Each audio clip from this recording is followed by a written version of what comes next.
माघ मास की कथा अध्याय 9। राधे राधे, सभी का स्वागत है भक्ति वेद बीनू यूट्यूब चैनल में।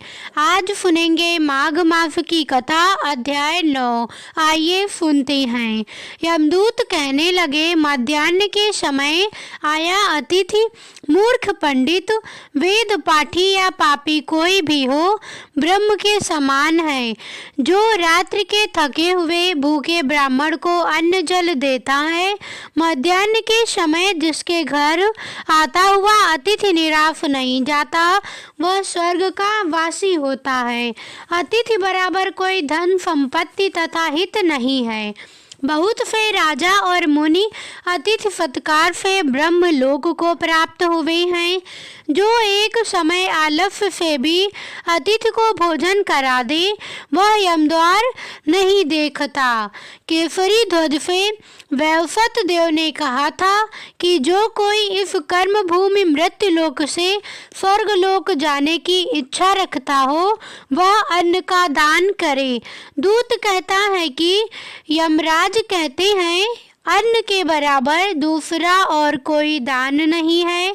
जो गर्मियों में जल, सर्दी में ईंधन और सदैव अन्न का दान करते हैं, वह कभी यम के द्वार नहीं देखते। जो अपने किए हुए पापों का प्रायश्चित करता है, वह नरक को नहीं देखता, और प्रायश्चित ना करने वाला मनुष्य नरक में जाता है।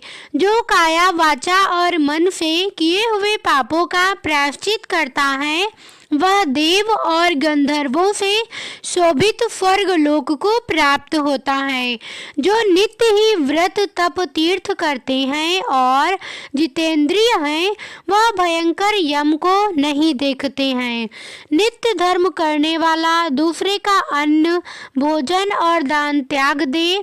नित्य स्नान करने से बड़े बड़े पाप नाश होकर यम को नहीं देखता। बिना स्नान पवित्रता कैसे हो सकती है? जो मनुष्य पर्व के समय चलते जल में स्नान करते हैं, वह बुरी योनि में नहीं पाते, ना ही नरक में जाते हैं। माघ मास में प्रातः स्नान करने वाले मनुष्यों को नियम पूर्वक तिल पात्र और तिल कमल का दान करना चाहिए।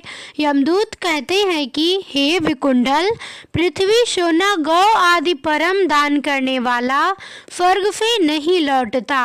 बुद्धिमान पुण्य तिथियों व्यतिपात, संक्रांति आदि को थोड़ा सा दान करके भी बुरी गति को नहीं प्राप्त होता।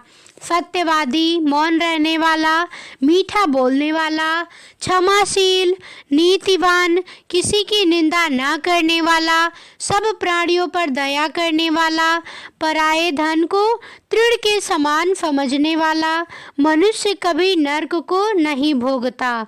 यह थी कथा अध्याय 9 की। इसके आगे की कथा अगले अध्याय में सुनेंगे। कैसी लगी वीडियो कमेंट करके ज़रूर बताना। लाइक करना, शेयर करना और सब्सक्राइब करना बिल्कुल मत भूलना। धन्यवाद।